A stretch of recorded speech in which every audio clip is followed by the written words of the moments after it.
Welcome दोस्तों। हमने अभी तक लगभग 7 से 8 एक्ट कर लिया है। ये लास्ट एक्ट है। इसके बाद फिर हम लोग का रिवीजन एक वीडियो में बनाऊंगा जिसमें अभी तक जितने सारे एक्ट के इम्पोर्टेंट पॉइंट है उसको मैं कवर करूंगा। तो अभी इसके बाद जो है तीन और अधिक जो क्या बोलते हैं वीडियो है इसमें आने के मैं प्लान कर रहा हूँ। पहला है, आप लोग को पहले ये सब बता देता हूँ ताकि आपको समझ आए। पहला है मेगा रिवीजन, जिसमें मैं सारे एक्ट का सभी इंपॉर्टेंट पॉइंट को पढ़ाऊंगा पहला, ताकि आप मीन्स के पहले इसी बस को देखो, 1 घंटे 2 घंटे जो भी बनेगा इसमें खत्म हो जाए। दूसरा चीज है एक परिभाषाओं का एक एक्ट वीडियो बनाना है जिसमें सारी परिभाषा रहे। और तीसरा मैं ट्राई कर रहा हूँ कि जो इंपॉर्टेंट धाराएं हैं सभी एक्ट के उसको एक बार रिविजन करा दूं। तो ये तीन मेरा प्लान है। ठीक है। और एक चीज हम लोग का छूटा हुआ है, बीएनएस और बीएनएसएस, और जो आपराधिक विधि है महिलाओं संबंधित। तो ये मतलब 4 वीडियो से 5 वीडियो में ये कंप्लीट होगा। तो आज का हम लोग बात करेंगे उपभोक्ता संरक्षण अधिनियम 1986 के बारे में। तो इसमें हम लोग थोड़ा सा पढ़ने के प्रोसेस करेंगे कि जो इम्पोर्टेंट है उसको पहले पढ़ लो एक बार, क्योंकि शुरू के 5-10 मिनट सब लोग अच्छे से देखते हो वीडियो, उसके बाद फिर बोर लगता है या फिर नहीं देख पाते। तो मैं पहले प्रयास वो कर रहा हूँ कि आप जो भी 5 मिनट रुकोगे उसमें मैं वो चीज़ आपको पढ़ा दूं जो बहुत इंपॉर्टेंट है। तो सबसे पहले देखो, ये सब परिभाषा भाषा तो हम लोग एक वीडियो में करेंगे, बोल दिया मैं। इसमें बहुत ज़्यादा परिभाषा है तो लास्ट में देखेंगे। अ, अध्याय 2 में देखो उपभोक्ता संरक्षण परिषद करके है।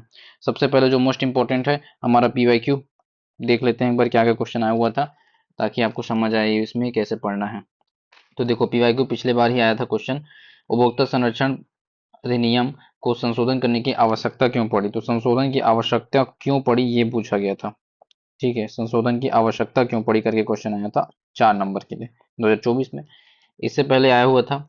अच्छा देखो इसमें आंसर क्या होगा, आवश्यकता क्यों पड़ी।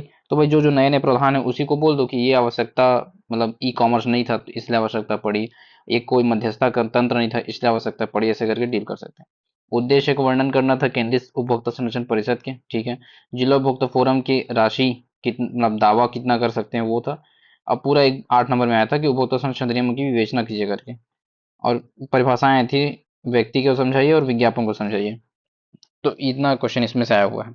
अब हम लोग चलते हैं सबसे पहले संशोधन पे, जो कि आया हुआ क्वेश्चन है 2019 के एक्ट में। 1986 के एक्ट से क्या अलग था, क्या संशोधन किए गए हैं उसको पहले देख लो, उसके बाद फिर आगे सब देखेंगे। ठीक है। तो देखते हैं चलो संशोधन। तो देखो पहला संशोधन जो इम्पोर्टेंट था कि भाई इस एक्ट में 2019 वाले एक्ट में क्या क्या किया गया। तो संशोधन को पहले देख लो। पहला पॉइंट था सीधा सीधा, द फर्स्ट पॉइंट इज कि इसमें जो है परिषद परिषद बनाया गया था, केंद्रीय उपभोक्ता संरक्षण प्राधिकरण बना है। इसमें क्या बना है, सीसीपीए, इसका गठन किया गया है 2019 में। केंद्रीय उपभोक्ता संरक्षण प्राधिकरण, उपभोक्ता संरक्षण प्राधिकरण का गठन हुआ था इसमें, उस पहले वाले में नहीं था। फिर जो क्या बोलते हैं उसको, आयोग है, उसमें जो सुनवाई की जो राशि है उसको चेंज किया गया। इसमें क्या क्या किया गया, एक एक दस, मतलब 1 करोड़, 1 से 10 करोड़, उल्टा लिखा है, एक एक से 10 और 10 से प्लस, जिला, राज्य और राष्ट्रीय स्तर।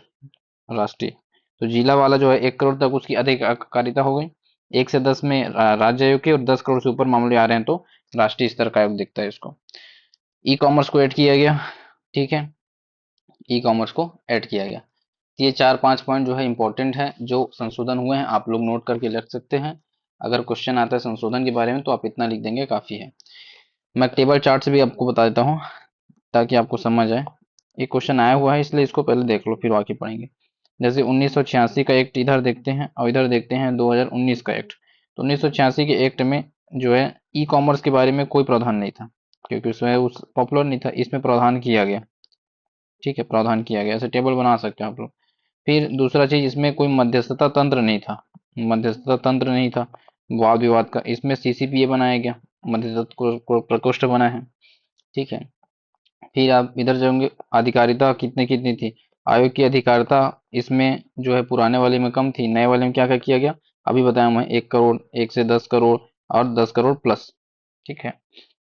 इसके बाद फिर 3 पॉइंट ये हो गया। इसके अलावा लिखना चाहो तो और क्या कर सकते हैं, उत्पाद उत्तरदायित्व करके एक अवधारणा है, वो पहले नहीं था, उत्पाद उत्तरदायित्व, और इसमें जो है। ठीक है, इसमें नहीं था। इसके बाद ऑनलाइन आवेदन, आवेदन का जो मेथड था उसमें क्या था कि भाई उपभोक्ता सिर्फ आवेदन जो है विक्रेता के स्थान से ही कर सकता था, विक्रेता के स्थान से, विक्रेता के स्थान पर, और भी ऑफलाइन आवेदन कर सकता था। ठीक है, एक तो मोड जो है ऑफलाइन बचता और विक्रेता के स्थान पे था। जबकि इस वाले में, नए वाले में क्या किया गया, वो अपने निवास से भी, अपने निवास, उसका जो निवास है वहां के जो आयोग है, अपने निवास संबंधित जो आयोग है, निवास क्षेत्र के आयोग, ठीक है, निवास क्षेत्र के आयोग में भी वो ऑनलाइन क्या कर सकता है, शिकायत दर्ज कर सकता है। ठीक। अब एक चीज ये कि उपभोक्ता कल्याण कोष करके भी ये, तो मैं इतना सारा आपको की पॉइंट बता दिया, इसको नोट कर सकते हो अपने लैंग्वेज में, और इसमें बनाया गया है। ठीक है, तो एक बार रिवीजन करा दूं ताकि याद हो जाए। तो 1986 और 2019 में क्या क्या अंतर रहा है या क्या क्या चेंज हुआ है, क्यों आवश्यकता पड़ी है, ये सारी चीजों का आंसर यही है। 6 पॉइंट जो मैंने लिख दिया आपको। सबसे पहले 1986 के एक्ट में ई कॉमर्स का कोई प्रावधान नहीं था, इसमें प्रावधान किया गया 2019 में। दूसरा, कोई मध्यस्थता तंत्र नहीं था, इसमें सीसीपीए यानी कि जो प्राधिकरण बोला मैं, उपभोक्ता संरक्षण अधिकार प्राधिकरण, उसके गठन किया गया है। अधिकारिता चेंज अलग थी पहले, अभी इसको बढ़ा दिया गया अधिकारिता को। ठीक है, एक और तंत्र उपभोक्ता कल्याण कोष, कोष की स्थापना नहीं थी, इसमें किया गया है। आवेदन के बारे में था, और उत्तरदायित्व। तो इतने सारे पॉइंट हैं, आई थिंक आप अब बना लेंगे 8 नंबर का आएगा तो। 6-7 पॉइंट आपको याद रहेंगे। ठीक है, अब मैं देखता हूं कि इस एक्ट में क्या क्या और खास है। तो जैसे अध्याय 2 में है उपभोक्ता संरक्षण परिषद, धारा 4 केंद्रीय उपभोक्ता संरक्षण परिषद। ठीक है, धारा 4 में क्या है, केंद्रीय उपभोक्ता संरक्षण परिषद, और 5 में केंद्रीय परिषद के अधिवेशनों की प्रक्रिया के बारे में है। 6 में उसके उद्देश्य है, पहले देख लेते हैं एक बार ना फटाफट। 7 में क्या है, अब राज्य उपभोक्ता परिषद आ रहा है 7 से। ओके। 8 में राज्य परिषद के उद्देश्य है। 8 का में है जिला उपभोक्ता संरक्षण परिषद। कभी भी ये मान लो क्वेश्चन आता है जिला उपभोक्ता संरक्षण परिषद को विवेचना कीजिए, तो अगर धारा नाम लिख देते हैं 8A, तो आपको 0.5 नंबर एक्स्ट्रा मिलेगा। जैसे 3 नंबर मिलता है तो 3.5 हो जाता, 4 मिलता है तो 4.5 हो जाता। धारा का प्रभाव आधा नंबर के लिए रहता ही है। फिर जिला परिषद के उद्देश्य, तो इसमें अध्याय 2 में आपको यही है, क्या है, उपभोक्ता संरक्षण परिषद के बारे में है। ठीक है, राष्ट्रीय स्तर का, राज्य स्तर का और जिला स्तर का, तीनों बारे में बताया गया है। तो तीनों का धारा आप पहले यहाँ पर याद कर लो। चलो, राष्ट्रीय स्तर का या केंद्रीय स्तर का जो बोलते हैं वो धारा 4 में है, उपभोक्ता संरक्षण परिषद। 7 में राज्य स्तर का है, और 8A में जो है जिला स्तर का है। ठीक है, ये राज्य स्तर का है और ये केंद्रीय स्तर का है। 4, 7, 8। ठीक है, इसको और ट्रिक बना के पढ़ लेंगे, बट एक बार पहले देख लो। अब देखो 4 में क्या है। तो 4 में कहा गया है केंद्रीय उपभोक्ता संरक्षण परिषद, केंद्रीय उपभोक्ता संरक्षण परिषद। एक बार मैं अध्याय उसका नाम देख लूं क्या, मतलब मेरे को ऐसा लगता है कि मेरे आर्टिकल 1 से लेके लास्ट तक ना, एक बार मुझे पता रहे कहाँ पर क्या है, तो मैं ज्यादा आसानी से समझ पाऊंगा और समझा पाऊंगा। तो जैसे अध्याय 2 में है उपभोक्ता संरक्षण परिषद, ओके, ये सब पढ़े। अध्याय 3 में क्या है, अध्याय 3 में है उपभोक्ता विवाद प्रतितोष अभिकरण। तो विवाद प्रतितोष अभिकरण अध्याय 3 में है। अब इसके अंतर्गत अध्याय धारा 9 से लेके जो भी होगा उसमें पूरा डील दिया गया होगा विवाद की प्रक्रिया के बारे में। ठीक है, इसके बाद फिर क्या है, इसके बाद फिर नेक्स्ट है टेबल वाला। कहाँ पर है टेबल वाला, रहता तो जल्दी बन जाता है।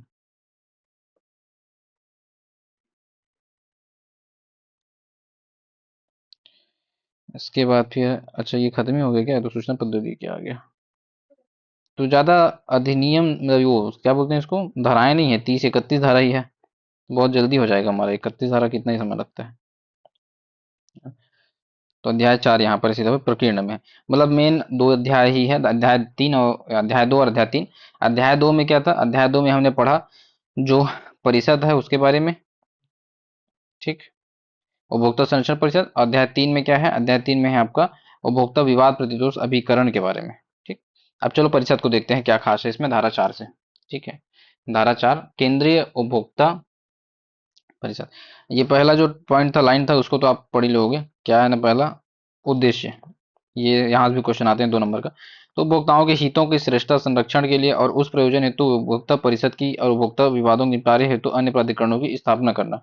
तो जो प्राधिकरण स्थापित होते हैं उसको लिख दो, और जो उसका लाभान्वित वर्ग है उसके बारे में बता दो, वही उसका उद्देश्य हो जाता है। तो उपभोक्ताओं के हितों के संरक्षण हेतु, है कि नहीं, जो उपभोक्ता विवाद होते हैं उनके निपटारे हेतु प्राधिकरण की स्थापना हेतु ऐसे स्थापना की गया करके लिख सकते हैं। परिभाषा व्यक्ति के विज्ञापन की आई हुई है, इसमें दिया था, बाकी हम लोग अभी नहीं पढ़ेंगे। अब केंद्रीय उपभोक्ता संरक्षण परिषद के बारे में चलते हैं कि क्या चीजें हैं केंद्रीय उपभोक्ता संरक्षण परिषद के अंतर्गत, धारा 4 में। तो सिंपल सी बात है, इसकी स्थापना कौन करेगी? केंद्र सरकार ही करेगी, अधिसूचना द्वारा करेगी, ठीक है। अब इसमें कितने सदस्य होंगे उनको देखो, केंद्र सरकार करेगी, और इसमें सदस्य होंगे टोटल केंद्रीय सरकार के उपभोक्ता कार्यकलापों भारत सतत मंत्री, जो उसका अध्यक्ष होगा। तो इसमें अध्यक्ष कौन हो रहे हैं? केंद्रीय उपभोक्ता मंत्री, शॉर्टकट में केंद्रीय उपभोक्ता मंत्री, ठीक है, भारत सतत मंत्री। दूसरा, ऐसे हितों का प्रतिनिधित्व करने वाले अन्य सरकारी और गैर सरकारी सदस्य उतनी संख्या जो विहित की जाए। उतनी संख्या बोला मतलब यहाँ पर फिक्स नहीं है कि कितनी संख्या बोला जाए है। अधिनियम बोल दिया है कि भाई आप अपने हिसाब से गठन कर सकते हो, ठीक है। अब वर्तमान में भी कितना, उसको करंट से देखना पड़ेगा, बाकी इतना काम है हमारा। तो उपभोक्ता संरक्षण परिषद केंद्रीय में है, उसमें सदस्य हैं आपका जो भारत सरकार मंत्री है उसके अध्यक्ष होते हैं, और बाकी इतने सदस्य में संख्या होती है जो विहित की जाए। प्रक्रिया, तो जो अधिवेशन होता है वो प्रत्येक वर्ष में कम से कम एक अधिवेशन किया जाए। प्रत्येक वर्ष में कितना? एक अधिवेशन किया जाए। अधिवेशन ऐसे समय स्थान पर हो जहां अध्यक्ष ठीक समझे, ठीक। तो अधिवेशन 4 में क्या था? 4 में था केंद्रीय उपभोक्ता संरक्षण परिषद। 5 में क्या था? 5 में था उसका प्रक्रिया, प से 5, प से उसकी प्रक्रिया, अधिवेशन की प्रक्रिया। 6 में क्या है? 6 में है उसके उद्देश्य। 6 में क्या है? उद्देश्य। यहाँ पर स्थापना समझ लो।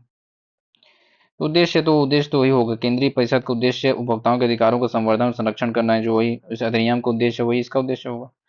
जीवन और संपत्ति के लिए परिसंकट में जो माल है और सेवा है कि विपणन के विरुद्ध संरक्षण का अधिकार। तो जीवन और संपत्ति के लिए परिसंकट में जो माल और सेवा होते हैं उनके विपणन के विरुद्ध संरक्षण का अधिकार भी प्राप्त होगा उपभोक्ताओं को। तो ये 5-6 याद रखो, केंद्रीय परिषद का उद्देश्य करके क्वेश्चन आ सकता है, मुझे लग रहा है ये आएगा, देख लेना।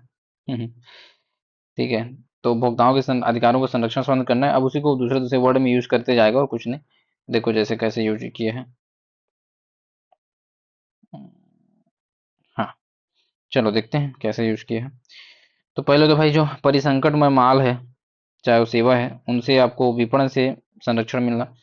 दूसरा जो है माल और सेवा की जो क्वालिटी है, मात्रा है, शक्ति है, शुद्धता है, इनके बारे में सूचित यानी कि जानकारी होना। तो फिर हाँ, तो बस ये जो परिसंकट में माल है उनके विपणन के विरुद्ध संरक्षण, एक संकट से संरक्षण। दूसरा, सूचना प्राप्त होने का अधिकार है जो भी ले रहे हैं उसके बारे में। उसके बाद फिर क्या अधिकार है? जहां भी संभव हो वहां प्रतिस्पर्धात्मक मूल्य जो है, प्रतिस्पर्धात्मक मूल्य पर विभिन्न किस्मों का माल और सेवाओं को सुलभ कराने का आश्वासन दिए जाने का अधिकार। तो जो स- आपका बोलते हैं कॉम्पिटिट क्या बोलते हैं उसको, प्रतिस्पर्धा मूल्य, मतलब कि जो मार्केट में जो होते हैं ना कंपटीशन चलता है तो उस रेट पे उसको उपलब्ध होना चाहिए सामान। सुने जाने का अधिकार है उसके पास, ठीक है। अनुचित व्यापार प्रखा व्यवहार से, जो शोषण से, इनसे संरक्षण पाने का अधिकार, और उपभोक्ता शिक्षा का अधिकार। तो ये 6 चीज है, 6 को याद रख सकते हैं लिखने के लिए। सिंपल सिंपल चीज है, कोई कठिन नहीं है, जिसको आप नॉर्मल भी एक बार पढ़ लोगे तो लिख सकते हो। 2021 में आया हुआ है वो है, तो ध्यान देंगे, इसको रिपीट भी हो सकता है ये, ठीक है। तो क्या क्या अधिकार था मैं फिर से एक बार रिविजन करा देता हूँ फटाफट आपको।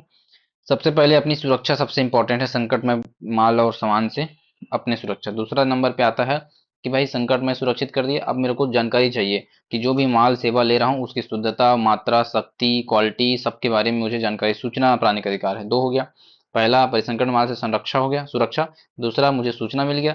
तीसरा हो गया अपना जो उपभोक्ता शिक्षा का अधिकार, उपभोक्ता शिक्षा का अधिकार, मुझे शिक्षा भी चाहिए उपभोक्ता रिलेटेड, उपभोक्ता शिक्षा का अधिकार 3 हो गया।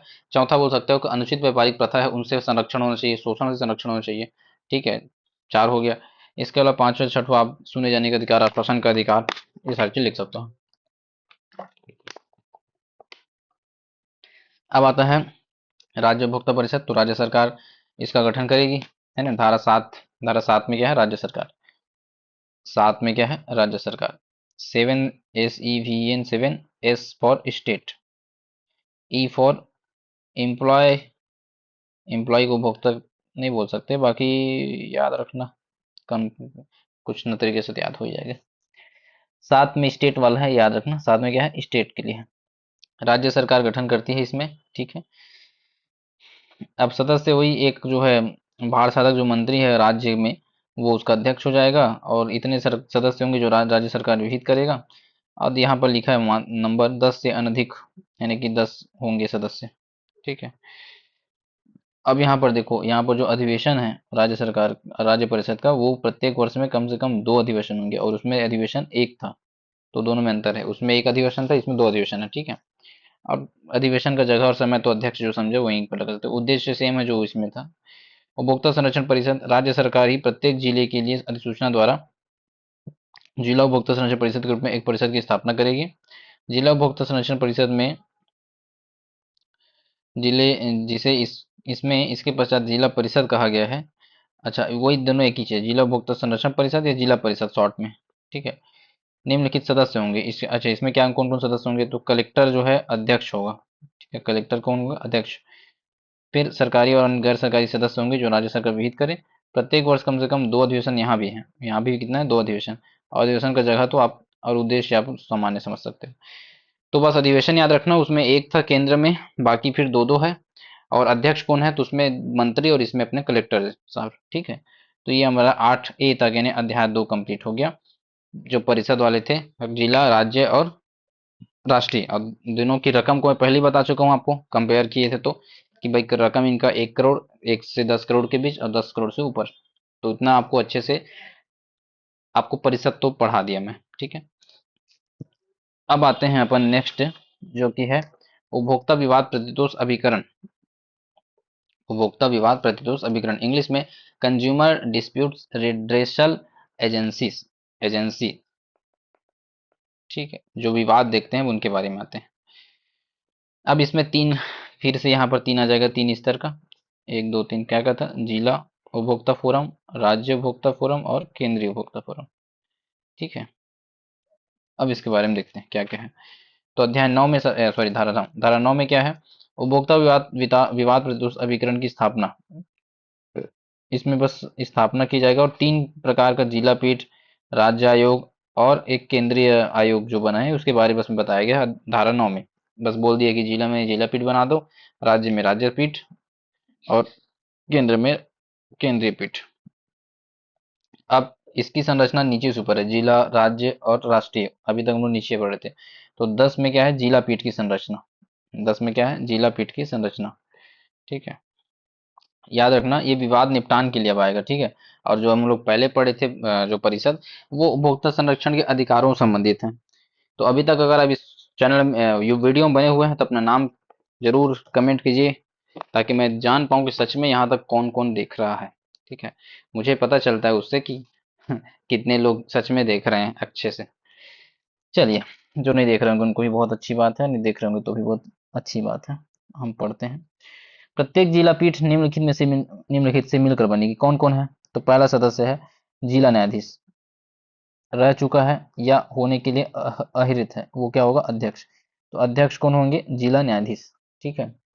जिला उपभोक्ता फोरम या जिला पीठ जिसे बोलते हैं, जिला न्यायाधीश हो गया। इसके बाद सदस्य, 2 सदस्य होंगे, कितने सदस्य होंगे, 2 सदस्य होंगे, जिनमें से एक स्त्री होगी, और इनके पास अर्हता क्या क्या है, तो 35 वर्ष की आयु, कम से कम कितना वर्ष की आयु, 35 वर्ष की आयु, और विश्वविद्यालय से स्नातक, मतलब इसमें भी आपका यूजी कंप्लीट होना चाहिए, ठीक है। अब तीसरा, अर्थशास्त्र, विधि, वाणिज्य, लेखा या इनमें से किसी भी एक विधि में कम 10 वर्ष का अनुभव होना चाहिए, कितना वर्ष का, 10 वर्ष का अनुभव, समस्याओं को हल करने का पर्याप्त ज्ञान हो, ठीक है। तो ये 3 चीजें था, एक अपना, एक तो डिग्री चाहिए यूजी का, उम्र चाहिए 35 साल, और 10 साल का अनुभव होना चाहिए काम करने का उनको, ठीक है। तो ये हमारे 3 जो सदस्य हैं उनके बारे में।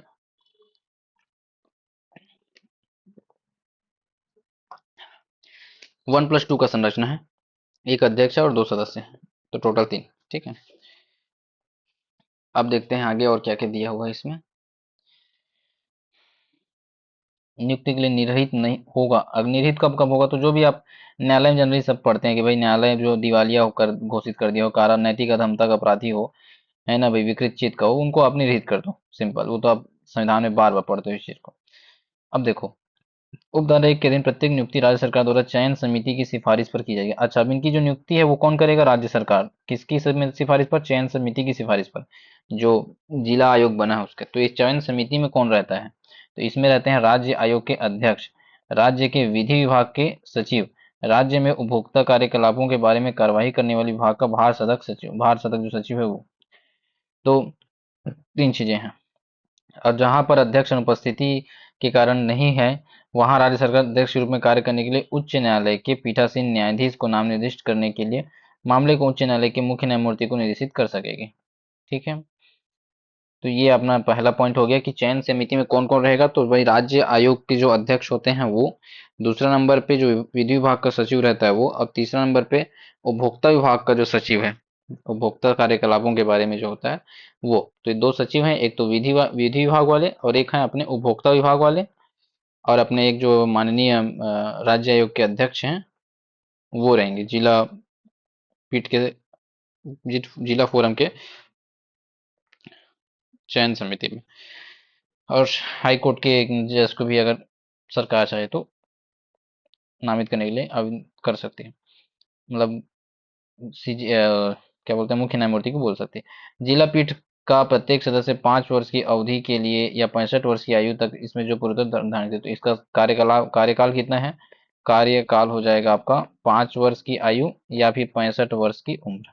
5 वर्ष की आयु या फिर 65 वर्ष की उम्र, इनमें से जो पहला हो उसमें ये हो जाएगा। ठीक है, राज्य सरकार को त्याग पत्र देगा और राज्य सरकार ही निर्धारण करेगी सारी चीजें। तो ये हो गया आपका कंप्लीट। इसके अंदर वही त्याग पत्र वाला अंदर में दिया होगा, ये देखो, राज्य सरकार को संबोधित करके त्याग पत्र दे सकता है। वेतन और मानदेय जो है राज्य सरकार ही निर्धारित करेगी। अब इसकी अधिकारिता के बारे में देखते हैं, जिला पीठ की क्या अधिकारिता है। तो ये 1986 के एक्ट से 20 लाख रुपए है, अभी वर्तमान में कितना हो गया, 1 करोड़ तक के मामले। ठीक है, फिर 1 से 10 राज्य और 10 करोड़ प्लस राष्ट्रीय स्तर। तो ये इसकी अधिकारिता हो गई 1 करोड़ वाली। ठीक, तो ये सारी चीजें हैं और कुछ नहीं। परिवाद किए जाने की रीति है, तो ये उतना इम्पोर्टेंट नहीं लग रहा, छोड़ो। जो इम्पोर्टेंट उसको पढ़ते हैं फिर आगे बढ़ते जाते हैं, कितना सब थोड़ी पढ़ लोगे। परिवादों को ग्रहण करने की प्रक्रिया, प्रति देना है, 21 दिन के भीतर परिवाद में वर्णित करना है। नहीं, उतना इम्पोर्टेंट नहीं लग रहा, छोड़ो। जो इम्पोर्टेंट होगा उसको देखेंगे। जिला पीठ की निष्कर्ष, प्रश्नगत मामले से समुचित रूप से आदर प्रकट की नहीं, छोड़ो। देखो, छोड़ रहा हूँ लेकिन आ जाएगा तो गाली मत देना, ठीक है, कि पढ़ाई नहीं करके। लेकिन मुझे नहीं लगता कि हाँ, ये जैसे अपील इंपॉर्टेंट है, अपील धारा 15 में है, कितने में, धारा 15 में। ज्यादा इंपॉर्टेंट नहीं लग रहा है उसको, क्या मैं आपको पढ़ाऊँ बताओ। अब सिंपल सी बात है, जिला पीठ के द्वारा जो भी आदेश रहेगा उसको अपील 30 दिन के भीतर कहाँ की जाएगी, राज्य आयोग में। सिंपल सी बात। ठीक, तो ये तो आप सिंपल से याद कर सकते हो, अपील जो है राज्य आयोग में की जाएगी, 30 दिन के भीतर की जाएगी, ऐसा रखना। ठीक है, तो ये आपका हो गया जिला पीठ वाला। कोई अपील राज्य तो तब तक ग्रहण नहीं की जाएगी जब तक कि अपीलार्थी ने विहित रीति में उस रकम में 50% या 25,000 रुपए इनमें जो भी कम है जमा नहीं कर दिए हैं। अच्छा, ये कंडीशन भी है। ठीक है, बट उतना याद रखो, 30 दिन के भीतर अपील कर सकते हैं, काफी। अब राज्य आयोग की संरचना आ गए, अभी तक हमने जिला आयोग की संरचना पढ़ा था। ठीक है, जिला आयोग ये सब विवाद देखने वाले हैं। तो 9 में तो तीनों की संरचना है, 10 से स्टार्ट हुआ था आपका जिला आयोग के बारे में। ठीक है, 10 से 15। अब 16 से स्टार्ट करेंगे राज्य के बारे में, 16 से 19 तक जाएगा। तो देखो संरचना में कौन कौन क्या है देखते हैं।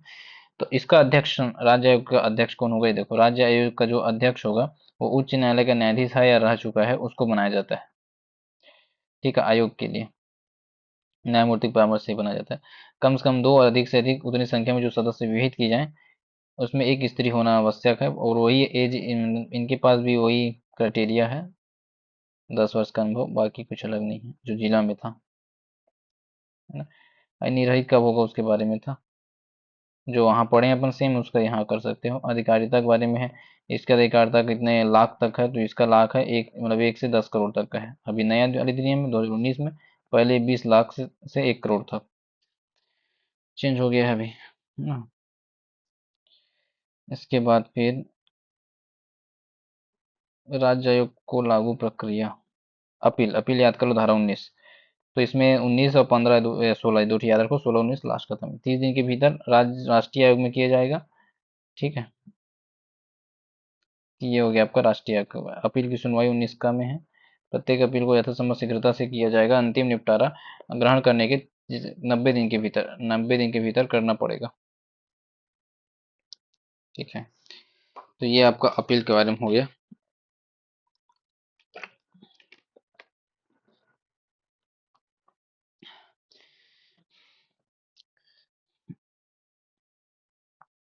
अधिकारिता 17 में, तो 16, 17 और 19 ये तीन इसमें राज्य वाले में इम्पोर्टेंट है। और 10 में जिला पीठ का संरचना था, और 15 में अपील था, और अधिकारिता किसमें था, 14 में रहा होगा, फिर एक कम में, 11 में है, इधर से एक ज्यादा में है, 10 से बाद 11 में, जस्ट 10, 11, 15, 16, 17, 19। ठीक है, संरचना, अधिकारिता और अपील, ये तीन इंपॉर्टेंट है। अब चलते हैं राष्ट्रीय आयोग में, देखते हैं राष्ट्रीय आयोग में क्या दिया गया है। जल्दी जल्दी प्रयास करते हैं कि कंप्लीट हो जाए। राष्ट्रीय आयोग धारा 20 से स्टार्ट होता है, धारा 20 से। मैं टेबल यहाँ पर बना दूं क्या, 10, 11, 15, 16, 16, 17, 16, 17, 19। ठीक है, और ये 20, 21 होना चाहिए नियम से। अब देखें कितना है राष्ट्रीय आयोग का गठन। ठीक है, तो जो राष्ट्रीय आयोग का गठन रहेगा वो हो जाएगा आपका, इसमें उच्चतम न्यायालय, उसमें क्या था, हाई कोर्ट का था, इसमें सुप्रीम कोर्ट का था। ठीक है, जो अध्यक्ष होंगे वो कहाँ पर है, यहाँ पर, ये हाई कोर्ट का इसमें था ना। और इसमें क्या है, सुप्रीम कोर्ट वाला बंदा है, जो अध्यक्ष होगा वो होगा सुप्रीम कोर्ट का जज। और कम से कम चार, इसमें सदस्य संख्या चार है। ठीक है, एक स्त्री होगी, बाकी योग्यता वही है जो सेम है, योग्यता में अंतर नहीं है। अधिकारिता देख लो, अधिकारिता इंपॉर्टेंट है। अधिकारिता 21 में ही है, 2 1 में अधिकारिता है। और ये जो राशि है 10 करोड़ से ऊपर की। ठीक है, राज्य आयोग के आदेशों के विरुद्ध अपील ग्रहण कर सकता है। ठीक है, और राशि जो है इतना होना चाहिए, लेकिन ये भी। तो ये आपका कंप्लीट होता हुआ अपील धारा 23 में है, याद रखना है। और इसके आदेश के विरुद्ध उच्चतम न्यायालय में अपील कर सकता है, 30 दिन के भीतर उच्चतम न्यायालय सुप्रीम कोर्ट में अपील की जा सकती है। ठीक है। हम्म आदेश की अंतिमता, जिला पीठ, राज्य और राष्ट्रीय आयोग का प्रत्येक आदेश इस अधिनियम के बंदों के अधीन, ऐसे आदेश के विरुद्ध कोई अपील नहीं की गई है अंतिम होगा। अच्छा, अपील नहीं की गई, तब अपील कर रहे हो तो आप हाई सुप्रीम कोर्ट जा सकते हो। परिसीमा अवधि है 2 वर्ष के भीतर। प्रशासनिक नियंत्रण, जिला पीठ, राज्य के आदेशों का प्रवर्तन। शास्तियाँ देख लो, शास्तियाँ में ठीक है। जहाँ कोई व्यापारी ऐसा व्यक्ति जिसके विरुद्ध परिवाद किया गया है और आदेश का अनुपालन करने में असफल रहता है, तो फिर कारावास, जिसकी अवधि 1 मास से कम नहीं होगी, 1 मास की कम अवधि, और 3 वर्ष तक, यानी 1 मास से 3 वर्ष तक की अवधि का कारावास, और 2,000 रुपए से 10,000 रुपए तक का उसको दंड। क्या के लिए दंड, अगर फॉलो नहीं कर रहा है तो रूल। ठीक है, शास्ति, धारा 27 में शास्ति। फिर प्रकीर्ण है, प्रकीर्ण में तो कुछ खास नहीं रहता है, बस वही हर एक्ट में जो है वो सब इसमें भी रहता है। तो ये कंप्लीट होता हुआ हमारा पूरा ये एक्ट खत्म। एक बार रिवीजन कर लेते हैं, कुछ छूटा हुआ तो और देख लेंगे। 2019 का संशोधन सबसे पहले मैंने पढ़ाया कि उसमें क्या क्या एक्स्ट्रा चीज किया गया था। और उसके बाद फिर मैंने आपको अध्याय 2 के तहत जो परिषद बना तीनों उसको मैंने पढ़ाया। फिर अध्याय 4 में जो विवाद प्रतिरोध समीकरण है उसके बारे में मैंने पढ़ाया, आप रिवीजन कर सकते हैं इससे। और महा रिवीजन जो एक वीडियो बनाऊंगा उसमें और मैं इसको भी पढ़ाऊंगा रिवीजन करते हुए। ठीक है, फटाफट। तो ये हो गया कंप्लीट आपका आठों 9 एक्ट जो भी एक्ट था। और इसके बाद फिर हम लोग आगे देखेंगे कुछ कुछ एक्स्ट्रा परिभाषा और आर्टिकल वाले एक्ट पे। ठीक है, और कुछ थोड़ी है इसमें, नोट्स में देख लेते हैं कुछ हो तो। दंड की व्यवस्था हो तो है, पढ़ लिए अपन, अपील भी पढ़ लिए, बस इतना ही था और कुछ तो है नहीं। चलिए फिर, ठीक है, टेक केयर, बाय बाय।